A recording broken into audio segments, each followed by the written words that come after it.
The story begins in a consultation office, where Kashiagi reviews the profile of a seated client named Ueno Ako.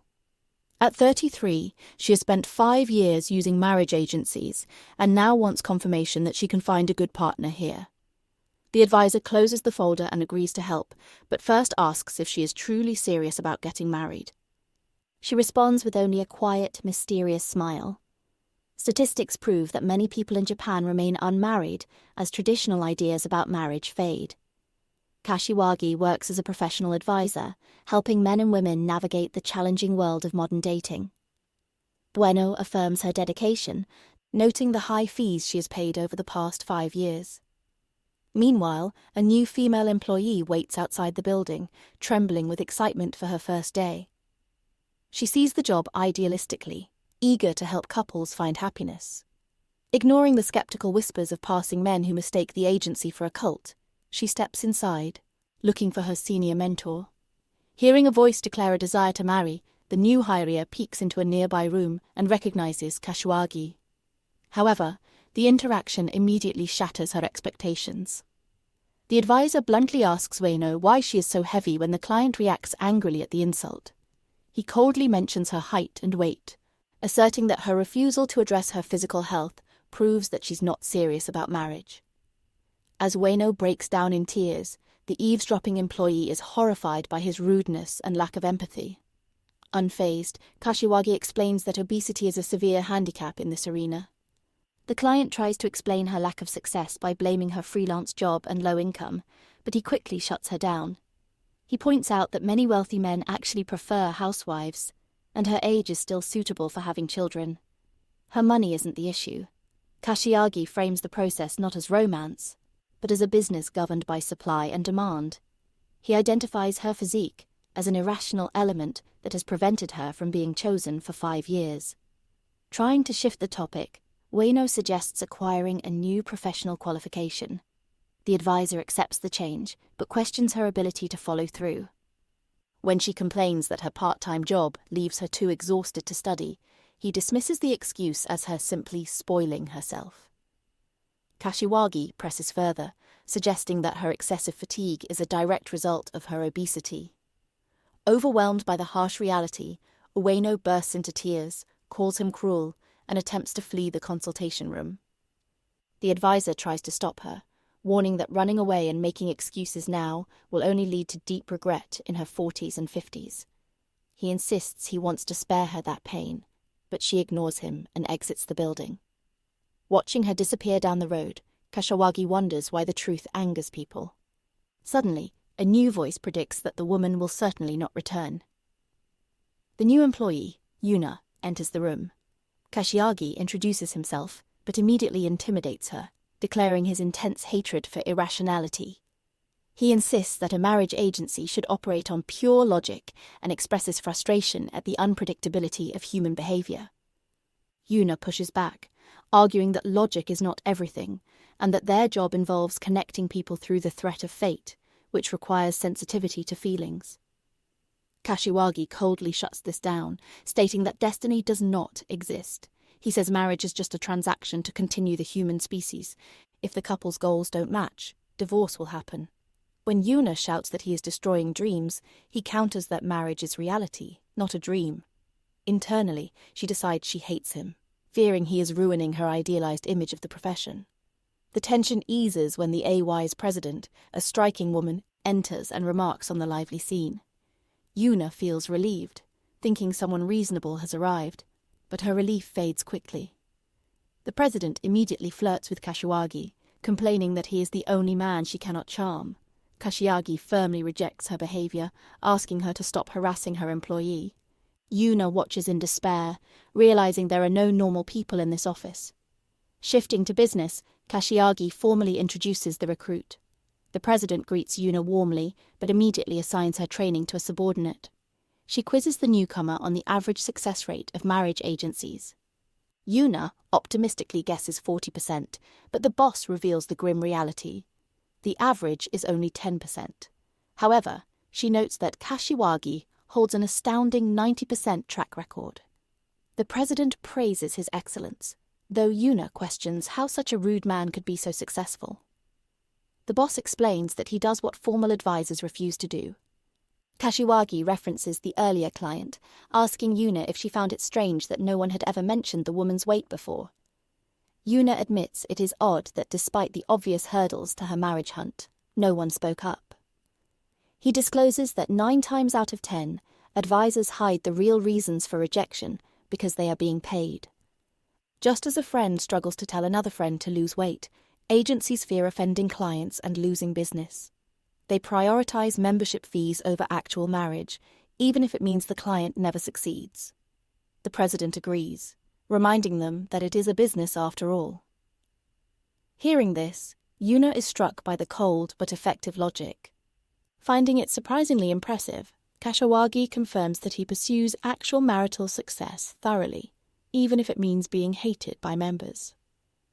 Yuna listens silently, recognizing that despite his personality, he is a true professional. While the president resumes her playful teasing of the serious advisor, the following day, Ueno returns to her job as a receptionist at a mart, but her mood is dark. She dwells on Kashiwagi's harsh assessment of her irrational body shape and considers switching to a gentler agency. Her self-esteem takes another hit when a male customer ignores her register to line up elsewhere, and a co-worker suggests she move to stocking shelves to stay out of sight. On her walk home, the humiliation escalates. A passerby shouts at her to move, calling her a fatty, causing her to stumble and fall. 2 young boys witness the accident and mock her struggle, treating her pain like a game. Lying on the ground, she recalls the convenient, kind words people used to say, that she was healing or had soft skin, and realizes those were comforting lies. Kashiwagi was the only one honest enough to ask if she would regret her life choices. Staring at her tearful reflection, she wonders if she can actually change. A week passes. Yuna wakes up convinced the client will never return after such verbal abuse. However, upon arriving at the office, she is shocked to find Ueno already there. Kashiwagi calmly notes that he predicted her return, proving he understands human nature better than anyone. Thus begins her transformation. Ueno Ako commits to a strict regimen of healthy eating and exercise. As the weeks go by, Kashiwagi encourages her, predicting that once she drops below 70 kilograms, suitors will appear. Eventually, the scale hits 69 kilograms. She is ecstatic, celebrating a weight she hasn't seen in ages. Even at work, her demeanor improves, prompting her manager to ask if she's okay. Concerned that the sudden weight loss implies illness, she returns to the agency where Kashiwagi triumphantly announces that a marriage interview request has finally arrived. Surprisingly, Ueno looks down and asks to decline it. Before he can scold her for being picky, she reveals the reason. She is getting married to her boss. The manager steps up behind her to confirm she is withdrawing from the agency. Kashiwagi screams in sheer shock at the unexpected development. Later, the president sips her coffee and says, "This counts as a failure." Lowering Kashiwagi's 90% success rate, he calmly accepts it, saying that since the client got what she wanted, it's still a good outcome. Yuna is impressed, seeing that he truly cares about the client's happiness, even if it means losing money for the agency. Work goes on, and a new client arrives, a 52-year-old man demanding a wife in her 20s to bear 3 children. Yuna is shocked by the impossible request, but Kashiwagi leans in and asks, "May I ask one thing? Do you really want to get married?" Yuna smiles, realizing that helping clients like this is the true heart of being a marriage advisor. A few months into her job at the marriage agency, Yuna settles into the routine of studying while assisting her supervisor. Today, Kashiwagi announces it is time for an initial appointment. This free 1 to 2 hour consultation is critical for convincing potential customers to join by listening to their needs. Yuna welcomes the new client, Muro, a 52-year-old man. When Kashiwagi asks for his conditions, Muro admits that at his age, he is not in a position to be demanding. However, he insists on one non-negotiable requirement. He wants 3 children, so his wife must be in her 20s. Yuna is shocked by the audacity, but Kashiwagi is immediate and ruthless. He dismisses the request as impossible and orders the man to stop talking about dreams and face reality. Meguru demands to know why it is impossible. Kashwagi bluntly explains that there is zero merit for a woman in her 20s to marry him. He breaks down the timeline. If Meguro marries in a year and has children every 2 years, he will be a late-stage elderly person in his 60s before the youngest child even enters high school. The client argues that a young wife can simply work hard to support them.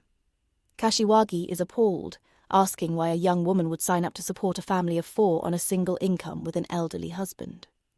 Meguro tries to take the moral high ground, arguing that marriage isn't about profit and loss, but about finding someone who respects him as a human being. Kashiwagi counters that marriage is exactly a transaction where both parties must benefit. Since Meguro is proposing a scenario where only he benefits, the request is irrational. Trying to mediate, Yuna suggests looking at women in their 40s, pointing out a profile of a wonderful person.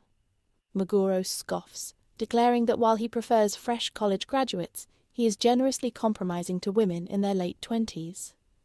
He rudely warns them not to introduce any aunties over 35, since he is paying good money. Yuna is so enraged by his arrogance that she snaps her pen in half, but Meguro ignores her, sliding through the tablet to select young girls. He decides to apply to the 20-year-olds immediately. Kashiwagi advises against it, warning that large age gaps result in low match rates and wasted time. When the client insists, Kashiwagi explains a harsh truth. Unlike dating apps where every like reaches the user, marriage agencies carefully screen applications. If an older man applies to much younger women, the agency blocks the application to protect the women from unwanted attention. Muro is offended and asks why an interested man is considered a burden. Kashiwagi explains a basic gender difference. Men may feel happy being liked even by someone not their type, thinking the attraction could grow over time. Women, however, often react differently. He points out that while a man might feel flattered by attention, a young woman often feels fear or discomfort when an older, unfamiliar man fixates on her. This can lead to a problem called the geyser attack, where young female members lose confidence, wondering if they are unattractive to men their own age. To prevent this, the agency uses a geyser blocker to filter out these mismatched applications before the women ever see them. Offended by the idea that his interest causes pain, Meguro stands up, declaring he will find an agency that doesn't use such blockers. He attempts to storm out, but Kashiwagi stops him with a weary sigh. The advisor asks once more if he truly wants to get married. Meguro sits back down, confirming his desire. Kashiwagi presses him on the logic of starting a family of 3 children after age 50, implying that a serious person would have begun decades ago. Meguro tries to argue that people can change their minds, but Kashiwagi notices a hint of determination. He gives Meguro the contract, accepting him as a member, but warns him that the path ahead will be difficult. After the client leaves, Yuna collapses in the break room. Exhausted by the encounter, she slams her coffee down, dismissing Meguro as a monster who just wants romance with a young girl. Kashiwagi calmly corrects her. The desire for youth is an unshakable value for men paying high fees, a natural biological instinct. The problem is not the desire itself, but Meguro's inability to objectively view his own low market value. When Yuna calls the man hopeless, Kashiwagi reminds her that their job would be meaningless if they only helped those guaranteed to succeed. On her commute home, Yuna reflects on the meeting. She overhears young women on the train complaining that even dating apps are too much of a hassle. This triggers a realization. Unlike lazy girls and unlike herself who spends days off scrolling online, Meguro got up early, dressed properly, and went to the agency to work for his future. She realizes that even if he's a bit delusional, his dedication shows real effort, and she needs to take her job just as seriously. Meanwhile, Meguro heads home, his confirmation bias in full effect. He spots an age-gap couple on the street, fueling his belief that the agency is lying to him and simply trying to rip him off. He returns to a dark, empty apartment, taking off his shirt to avoid staining it. He eats instant noodles alone in the silence. He gets bored and annoyed while flipping through a magazine and eventually yells at a buzzing fly, a sad way to release the loneliness that fills his life. The next day at the office, Kashiwagi offers a strange, backhanded compliment to the client, telling him he should be grateful he's human. Meguro sits in confused silence as the advisor explains that the world of fruit flies is far more severe than our own. Yuna is equally baffled, asking for clarification. Kashiwagi elaborates that in nature only the most excellent mates are chosen. Translating this to human terms, a high-spec male in his 20s with an annual income over 9 million yen dominates the field. If Meguro were a fruit fly aged 52 with a modest income of 4 million yen, he would not just be ignored by females, he would be physically crushed by the competition. Meguro is horrified by the brutal comparison, shouting that it sounds cruel and asking if he should simply give up on marriage. Kashiwagi calmly corrects him, noting that the saving grace is his humanity. Unlike insects, the purpose of human marriage is not solely reproduction. Later, Meguro sits alone on a park bench, hopeless, as he clutches the contract papers. He replays the advisor's words, wondering what he should do. Yuna spots him while walking by and decides to sit next to him. As he questions his own worth, a small toddler suddenly wanders over to them. Yuna immediately jumps up to find the guardian, handing the child to Meguro and asking him to watch the boy for a moment. Meguro panics, admitting he has never babysat before. The energetic child immediately bolts, forcing the older man to sprint after him, shouting for him to wait. By the time Yuna returns with the mother, Meguro is kneeling on the ground, completely exhausted. Yuna observes his exhaustion, noting that her cousin recently had a second child, and it is a battle of physical stamina. She warns him that if he plans to have 3 kids, he needs to be prepared for this level of exertion daily. The physical reality hits Muro hard. He suddenly admits that perhaps he does not need children after all. Yuna is shocked, reminding him that he was obsessed with the idea. He reflects on Kashiwagi's earlier advice that marriage is about more than just biology. Curious, Yuna asks why he decided to hunt for marriage in the first place, if not for children. Meguro thinks back to a specific event 3 months ago. At the funeral of a college classmate who died of colon cancer, the reality of his age struck him. He heard whispers about the deceased being young, leading Meguro to fear his own mortality. He realized that once his parents passed, he would have no one to mourn him. At that same funeral, he met an old friend who shared a terrifying story about a senior colleague who collapsed while living alone and wasn't found for a week. The fear of a lonely death terrified both men. They made a pact to start marriage hunting immediately to avoid such a fate. One day, Meguro received a message from that same friend attached with a photo. The friend had successfully married a former female classmate, leaving Meguro behind to face his loneliness alone. Meguro connects the dots. Both his friend and the female classmate were at the funeral. He realizes they must have used the somber occasion as a meeting place to rekindle their connection. Feeling outsmarted by a peer he considered an equal, he clenches his teeth in frustration. To soothe his bruised ego, he mentally dismisses the friend's new wife as a fat old lady. Convincing himself he's not jealous. Instead, he vows to win by finding someone better, specifically an exceptionally young bride. Reasoning that his money gives him the upper hand in a marriage agency. Back in the present, he lowers his head, admitting the foolishness of his past logic. He confesses that his original motivation was simply the fear of dying alone, but he allowed jealousy to distort his path. Kashiwagi correctly deduces that the client's obsession with a young wife was merely a desperate attempt to stage a comeback and wipe away his inferiority complex. The advisor asks the fundamental question one last time. Do you want to get married? This time, the answer is different. Muro drops the demands and quietly replies, yes. He admits that even if he cannot have children, he just wants someone to walk through life with him. Yuna smiles, touched by his honesty, but Meguro quickly loses confidence again, muttering that no one would want to marry a man like him. Kashiwagi intervenes immediately to stop the self-pity. He tells Miuro that recognizing his true objective is a wonderful thing, a realization that many struggling clients never reach. He assures the man that he is finally being rational. Kashiwagi extends a hand, and an emotional Meguro shakes it firmly, pledging to do his best. Yuna watches with joy, noting that the relationship between advisor and client finally looks perfect. As Meguro exits the office, ready to start for real.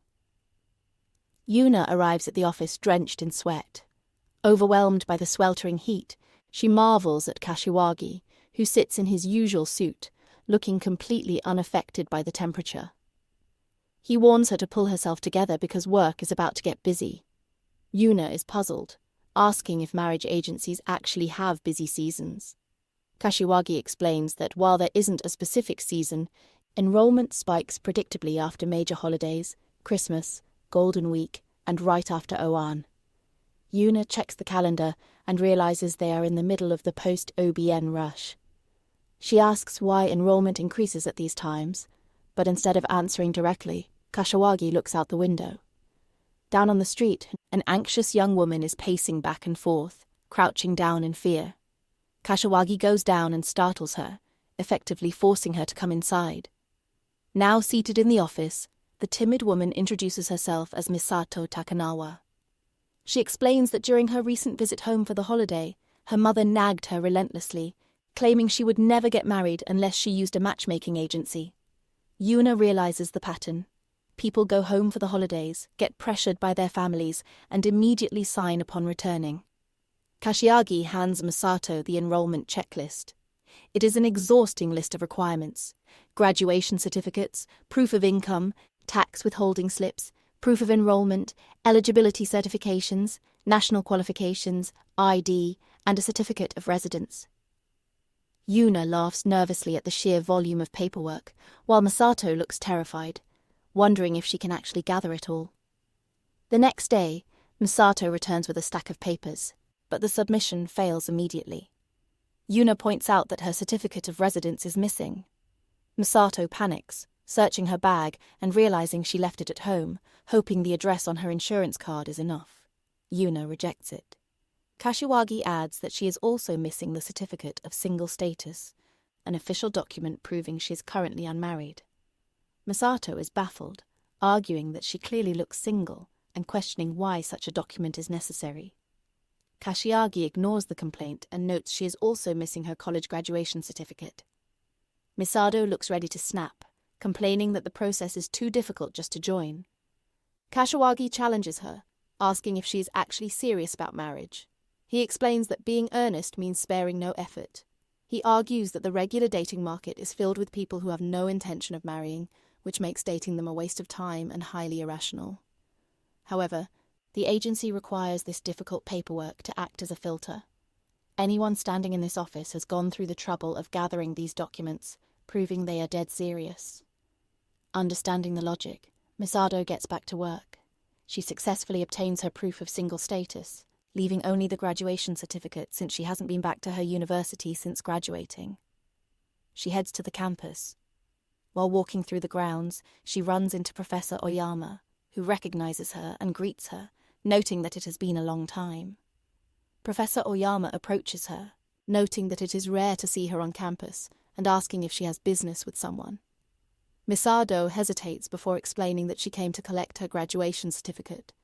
The professor assumes she is changing jobs, but when she denies it, he offers a thoughtful observation. Retrieving such a document usually signifies a major step that will change the course of one's life. His words resonate deeply with Misato, causing her to blush as she realizes the magnitude of her decision. Later, sitting in a park with the certificate in hand, she reflects on the process. Gathering these documents feels like compiling a resume of her entire existence. She recalls Kashiwagi's lecture about standing in a place reserved for the serious. She finally accepts that since marriage is a lifelong partnership, it would be rude to hide her history. She resolves to be fully transparent. The next day, Misato returns to the agency with the complete set of documents. Yuna checks the file and excitedly congratulates her on gathering everything. However, when Yuna turns to Kashiwagi for the next steps, the advisor makes a surprising decision. He refuses to take the lead, instead assigning Misoto's case entirely to Yuna. She's stunned to be given such responsibility, while Kashiwagi maintains his usual stoic expression, recovering quickly. The assistant beams with enthusiasm, promising to do her best. Misato agrees, looking forward to working with her. They immediately begin creating her profile. When Yuna asks about a photograph, Misato confidently produces one she brought from home, claiming it turned out really well. Yuna accepts it with high expectations, but her smile freezes upon seeing the image. The photo features Misato with a dark, lifeless expression, looking more like a criminal mugshot than a potential bride.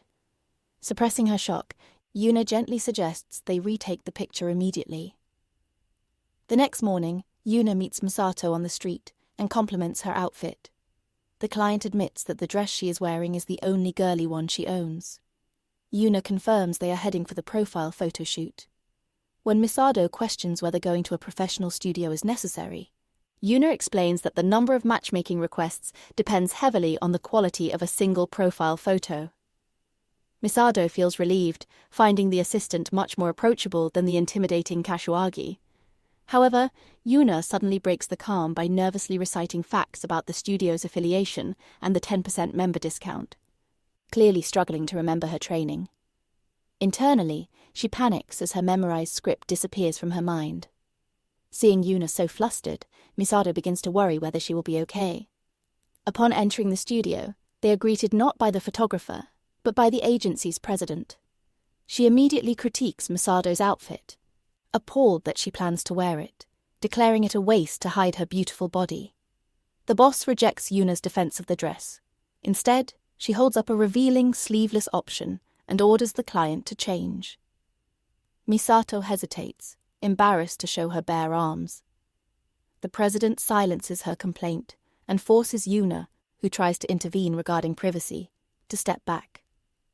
She shows Misato samples of other female members' photos. Flipping through the portfolio, Misato realizes that in every successful photo, the women expose their arms. The president explains the psychology. Humans are instinctively drawn to skin and body lines.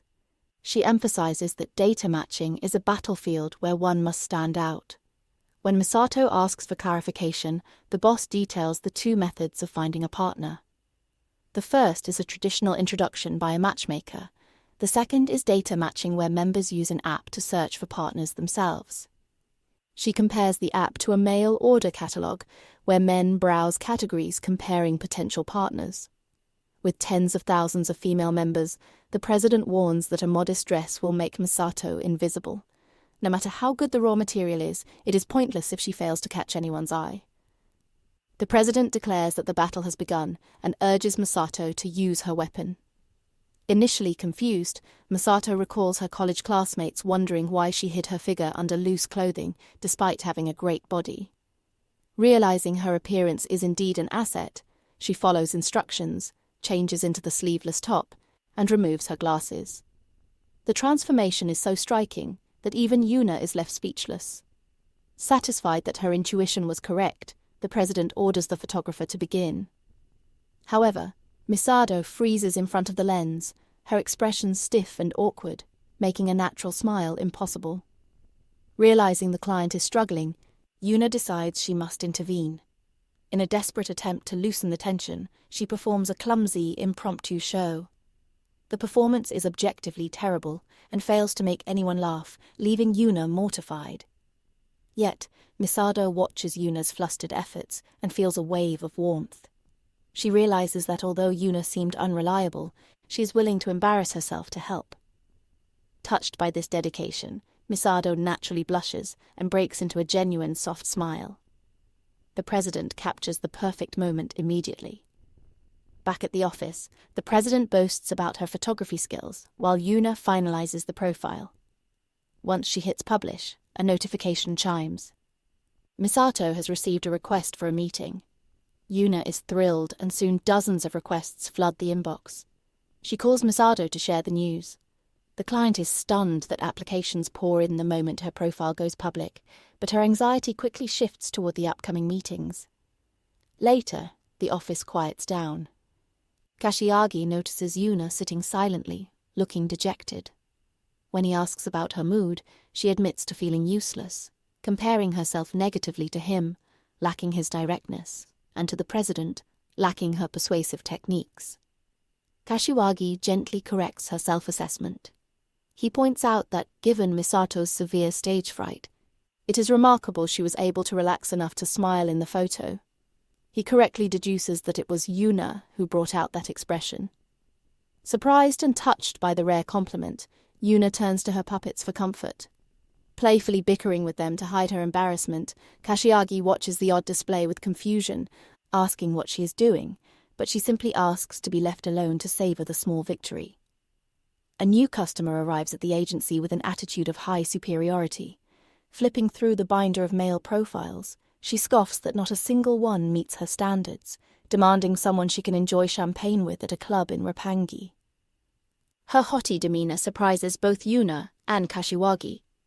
The woman, Yumi Otsuka, introduces herself as a former flight attendant and declares that the current options are not flashy enough for a woman of her level. Yuna asks for clarification on what constitutes charismatic. Yumi lays out her specific demands. A handsome man, preferably younger than her, earning over 10 million yen annually. She claims that because she is associated with high men in both her work and private life, she cannot settle for less. Kashiwagi calmly notes that men earning over 10 million yen are typically found in their late 40s. Yumi immediately rejects this, refusing to date an old man. The advisor reviews her data. Yumi is 38 years old, currently working as a temp at an insurance company with an annual income of 3 million yen. When she condescendingly asks how many members the agency even has, Kashiwagi answers that they have 90 in-house. Yumi is appalled by the low number, accusing them of trying to force a match within a small pool. Kashiwagi clarifies that they are connected to a federation of over 4,000 agencies, giving them access to approximately 100,000 men. Hearing the massive number, Yumi gets excited, assuming there must be tons of high-spec men among them. Kashiwagi confirms there are plenty, but then delivers a crushing blow. He refuses to introduce her to them because it would be a waste of time. Yumi is furious, but he explains the harsh reality. Young men earning over 10 million yen do not have women in their late 30s on their radar. Yumi shouts that she should not be lumped in with ordinary women, citing her status as a former flight attendant. Kashiwagi counters that the keyword is former. Currently, she is simply a 38-year-old temp worker with a modest income. Unable to handle the truth, Yumi storms out of the office, brushing past the president in the corridor. She watches the client leave, sighing that she is a typical marriage-hunting refugee, a sufferer of setting sights far too high. Yuna is confused, arguing that Yumi is beautiful and has a prestigious background, so she should be popular. To explain, the president shows Yuna the search interface on a tablet. In the list of female profiles, Yumi's entry is visible. However, her former flight attendant history is hidden in the extended bio. The basic preview only displays 38-year-old office worker income 3 million. The president explains that high-spec men filter their searches by age first because they set the limit to younger women. They never even click on Yumi's profile to see her backstory or photos. She is eliminated by the algorithm before the competition even begins. The president tries to remain calm, though she becomes defensive as she is the same age as the rejected client. She playfully harasses Kashiwagi, trying to prove that a 38-year-old can still be attractive. He ignores the antics and repeats the cold logic. Alpha males in their 20s and 30s will always prioritize women in their 20s. The strong do not go out of their way to choose the weak. Yuna argues that it's 2025, and such stereotypes should be outdated, but Kashiwagi insists that no matter the year, 2025 or 2100, biological reality doesn't change. Leaving the agency in a rage, Yumi curses Kashiwagi for his apparent ignorance. She indignantly reminds herself that she was once proposed to by a pilot. Validating her self-worth, she considers quitting on the spot, but the sunk cost of the 150,000 yen initial fee holds her back. Reluctantly, she decides she has no choice but to try to make it work with the agency for now. However, her resolve is tested the next morning at her own workplace.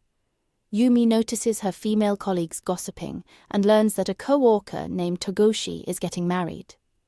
When shown a photo of the fiancé, Yumi is surprised to see he is genuinely attractive. She reveals they met through a matchmaking app. The other girls chime in, noting that 1 in 3 couples now meet through apps, normalizing the method. Yumi's perception shifts. Previously, she viewed apps as scary or low class, but seeing a normal, successful couple changes her mind. Her colleagues feed her ego, suggesting that if a plain girl like Towagoshi could find someone, a beauty like Yumi would have her pick of the crop. That evening, Yumi decides to test the theory. She reasons that if she applies her charms, landing a hot guy should be effortless. She registers her profile and almost instantly receives a match notification. Opening the profile, she is ecstatic to see a handsome man working at a trading company with an annual income of 15 million yen. The match feels like immediate vindication. Yumi gloats, convinced that Kashiagi was fundamentally wrong about her market value. Back at the agency, Yuna notes that Yumi has been silent since the argument. Kashiwagi sigh, accurately predicting that the client has likely lost her patience and turned to matchmaking apps.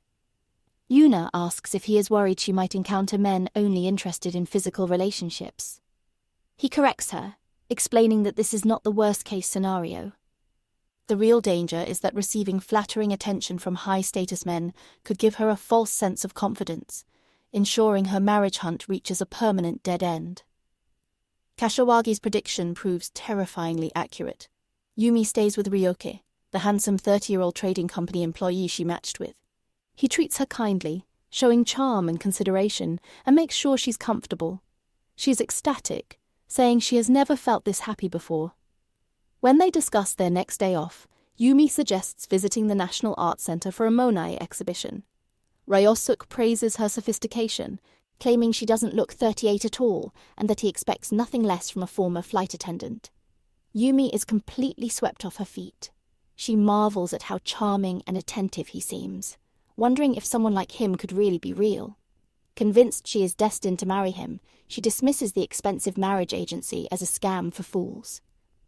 Soon after, Yuna receives a call from the client stating she wants to withdraw.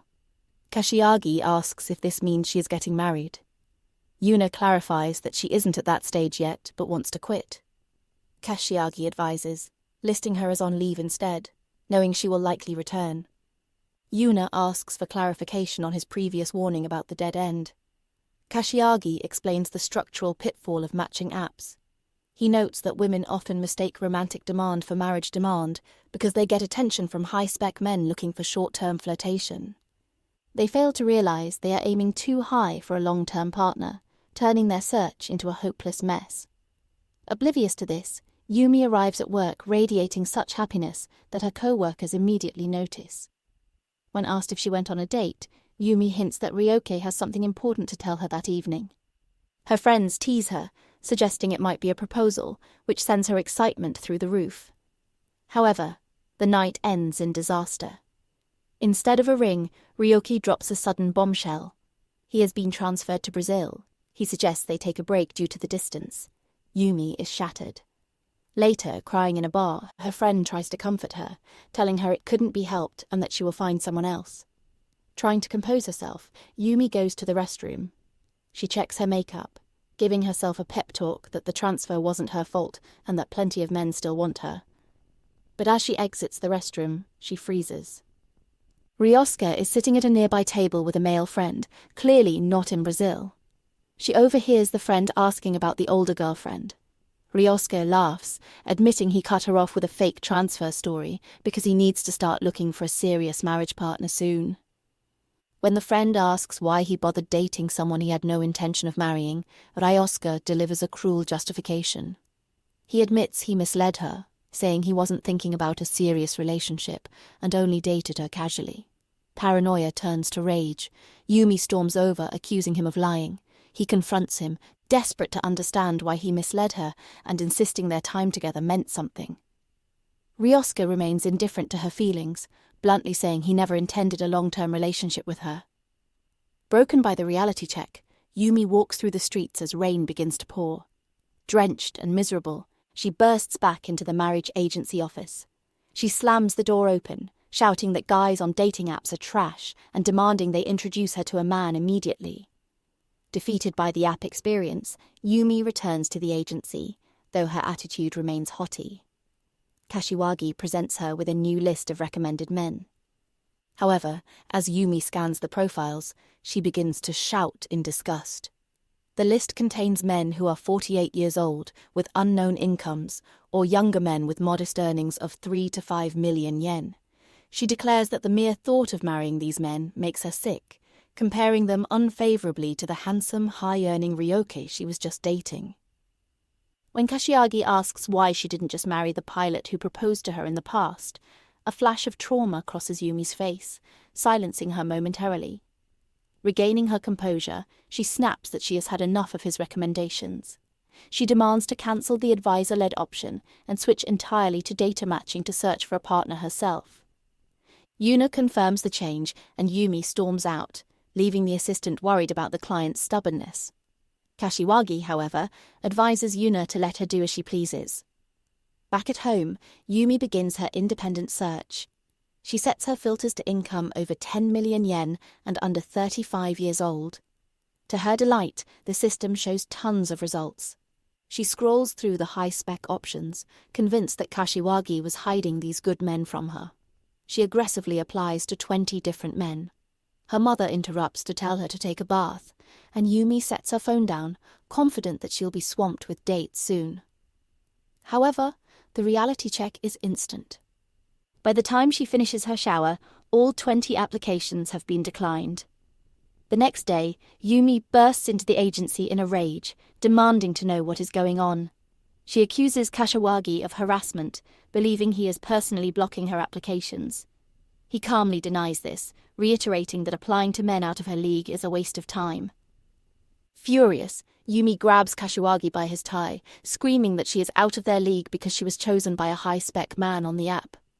Kashiwagi delivers the cold, hard truth. She was chosen for a date, but she is not married. As he fixes his tie, he sighs and explains the brutal economics of modern dating. He compares dating apps to a supermarket food sample station.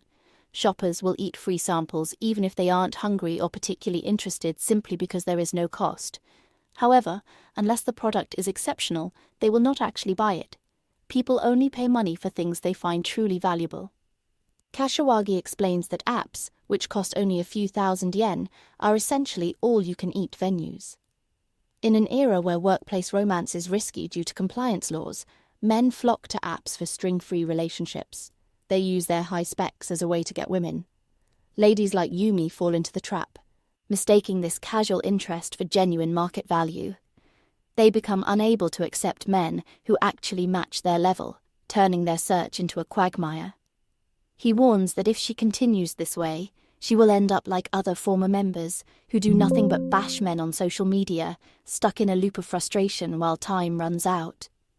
Yumi breaks down in tears, wailing that men are trash and her advisor is mean. She laments that she must be destined to be unhappy. Kashiwagi cuts through the self-pity, stating that destiny is just a word for people who have stopped thinking, an excuse to run away from problems. He asserts that, conversely, there is no destiny dictating she must be unhappy. Yumi falls silent, unable to argue with his logic. The following day, the president asks Yuna about the difficult client. She reports that Yumi has humbled herself and agreed to try the recommendation option again. The president is impressed by Kashiwagi's ability to retain the client. Inside the consultation room, the negotiation is underway. Yumi is once again demanding a man who is rich, handsome, and younger. Kashiwagi firmly tells her to pick just one. Yumi agonizes over the choice, thinking hard. Finally, she admits that she simply cannot handle old men. If the partner is younger, she feels she can figure out the rest.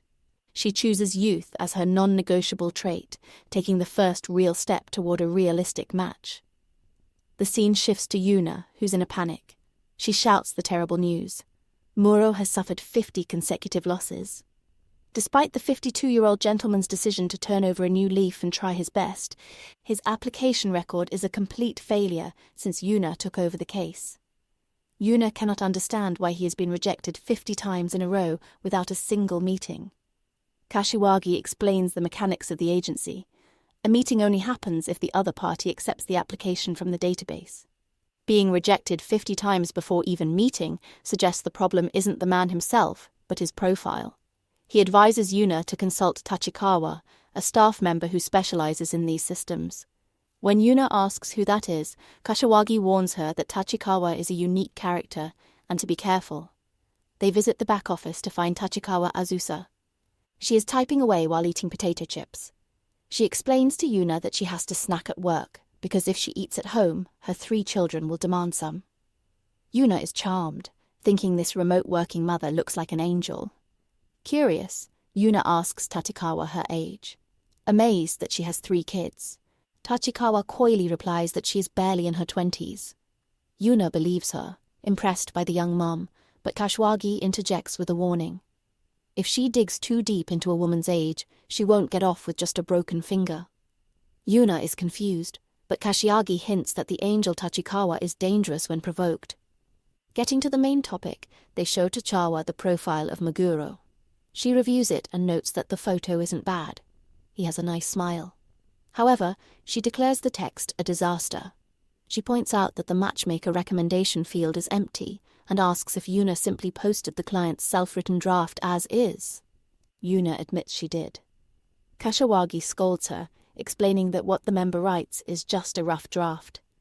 The advisor's job is to fix it up and add a professional recommendation. Tachikawa reinforces this, stating that in the online system, the profile is the only material for judgment. Sending a member out with a raw draft is like sending a soldier into enemy territory without a weapon. Realizing her mistake has caused Meguro's failure, Yuna begins to cry. Tachikawa reassures her, promising to teach her how to create a shiny profile. Kashiwagi leaves them to it. Tachikawa begins the lesson with a simple rule. Never write negative things about yourself. She explains that humble people like Meguro often focus only on their weaknesses when describing themselves. His original draft says he feels lonely, worries about the future, stays home on holidays, and wants an indoor partner. Yuna admits she would not want to meet someone based on that description. Tachikawa then rewrites the same information positively. Instead of sounding lonely and desperate, the new version says he values quiet time, but now wants to share his days with someone special, and that he enjoys a calm, home-sea-centered lifestyle. Yuna is amazed. Nothing about the facts has changed. Muro is still an indoor person looking for a partner, but the impression shifts completely. Instead of sounding sad and isolated, he now feels peaceful and sincere. Tachikawa continues stating that even negative traits can be reframed with the right words. She casually mentions that this skill is useful in the Yakuza world too. She gives examples. Cowardly becomes sensitive. Alcoholic enjoys drinking with others. Shy becomes warm once they open up. And easily depressed becomes empathetic toward others' pain. However, she warns that rephrasing only works for simple cases. The real trouble comes from clients who write long essays about themselves, detailing their life philosophy, past relationships, emotional trauma, and strict demands like replying within 30 minutes or splitting housework exactly in half. These profiles cannot be posted as is, but editing them often leads to angry complaints. Yuna understands the problem, and Tachikawa explains the psychology behind it. People who write these long texts lack imagination. They assume strangers want to read their entire life story and follow their rules. She bluntly says that people like this would fail in war due to poor awareness, and in modern life they simply fail at marriage hunting. By contrast, Tachikawa notes that Meguro's short, self-critical profile suggests he is modest and serious. Yuna is impressed that she could tell so much from just a few lines of text. Now it is Yuna's turn to write the matchmaker recommendation. She struggles, unable to think of Meguro's strengths. Seeing her panic, Tachikawa stops her and offers a new way to think about the job. She compares matchmaking to raising a child. A parent cannot live life for their child. Just as a matchmaker cannot go on dates for a client, their role is to find hidden strengths and give enough encouragement for the person to move forward on their own. She tells Yuna to write with the care of a parent supporting their child. Moved by this advice, Yuna finally finds the words. She writes a sincere recommendation highlighting Miuro's honesty and seriousness. The result is immediate. After the profile is updated, Meguro finally gets a match. After work, Yuna walks home with Tachikawa, thanking her again and again. She thinks Tachikawa is truly an angel, and wonders if Kashiwagi was wrong to call her dangerous. At that moment, a man walks past them, smoking in a crowded area. In an instant, the angel disappears. Tachikawa grabs the man by the neck and shouts in a terrifying, rough voice, demanding to know what he thinks he's doing. She throws him aside effortlessly. Yuna freezes in shock as Tachikawa immediately turns back, smiling sweetly and apologizing for the disturbance. In silence, Yuna vows never to make this woman her enemy.